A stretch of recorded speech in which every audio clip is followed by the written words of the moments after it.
You're in a meeting, you're bored, you start drawing doodles on your notepad. Maybe when you were a kid in school, doodling actually got you through some of those long classes. I know it did for me. And it may not be that bad. According to a 2009 University of Plymouth study, doodling may actually help you pay attention.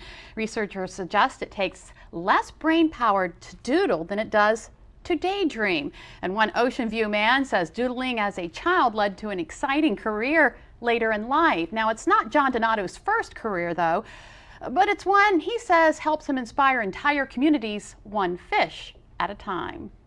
If a picture is worth 1,000 words, the works of John Donato are conversations that never end. And the first word of that conversation is a fish. I'm trying to build better communities, one fish at a time. More on the fish in a moment. But first, John says his career in art started with doodles. As early as I can remember, I was a good doodler. But John didn't think doodling would get him very far, so he pursued graphic design at the University of Maryland. And I went for graphic design, art with a purpose, I used to call it. And ended up in marketing. Because I was like, well, graphic design's even harder to try to make a living at than. So I went into marketing and was doing the suit and tie every day up in the DC Beltway area. Enjoyed it and learned a lot from doing marketing. Got into public relations, did a lot in public relations.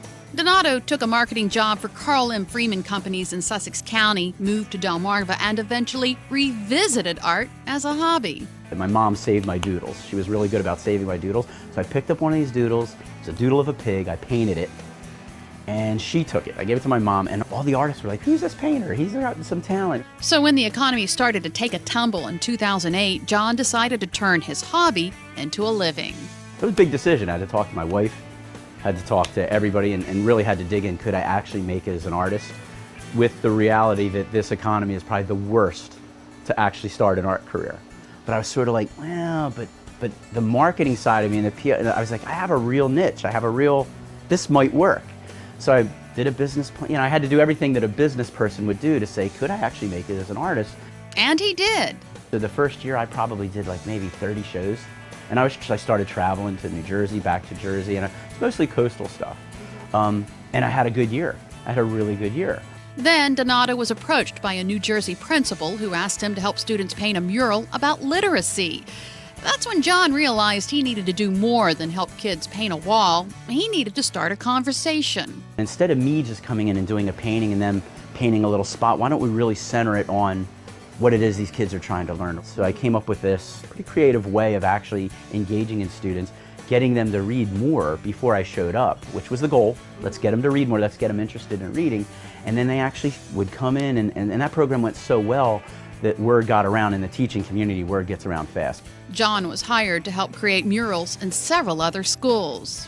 So I started doing all these school murals year after year, and the frequency was getting higher. My name was getting out there. Then I got into bully prevention. Like, okay, what are some real tough standards that the schools, what are some big challenges for the schools? Bully prevention was one of them. It was a big subject. I knew kids. I was seeing them in school, kids that were affected by it. I was seeing a lot of at-risk children that needed help, that needed some sort of communication or self-awareness or a form of self-expression. Eventually, the Rehoboth Art League approached him about a mural project for foster children who were aging out of the system. So I said, well, what's important for foster children? That's what I really had to start thinking. What are their challenges? And I was like, well, how am I qualified to answer that? So what I really did is I needed to work with them. So I started attending their meetings, the Youth Advisory Council meetings. It's usually run by foster children to help foster children, to really help promote them and to get the world to understand them, their specific challenges, and how to help them. That's where the fish came in. So the first day was all about just painting a fish. You're going to paint a fish, and I don't give a lot of rules. So it's really hard for them. But I keep telling them, trust me, I'm here, you're going to get through this, I guarantee you, you're going to have a fantastic mural. Your fish is going to be good. By the next day when they come in the morning, I go into their fish and show them how I just, with a few little techniques that I use, turn their fish into this fish that they wanted it to be. But they did 99% of the work. And then they get the process. They're like, okay, so when you say throw paint on there, you really mean it. The second day, now they're excited. Now they have confidence in me. Now they're getting a little more experimental. By the end of the week, they're really hardcore painters. They're really not afraid, their fear is gone, and they're working together. And John's formula that gently pushes the children out of their comfort zone seems to be working. My mission is to bring art back into the educational programming, that it is an important right brain component. We have two halves of our brain. There's the analytics left, and then there's the creative right. And you can't just use one in business. You can't just use one in sustaining a community or a school system or a community like that. You actually have to engage in both. And I think art and artists and creativity is a very, very necessary component in all of that. And my mission is to really prove that.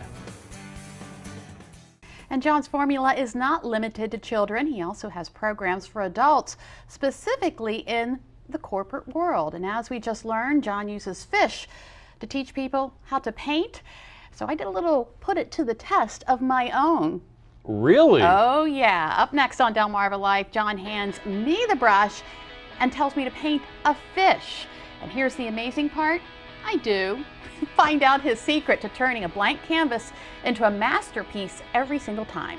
Well, from painting a fish to saving a fish, the Fishmobile is a marine science program on wheels. Delmarva Life Sean Stryker hops on board to find out all the things it has to offer and how you can get your little ones involved too. Delmarva Life will be right back.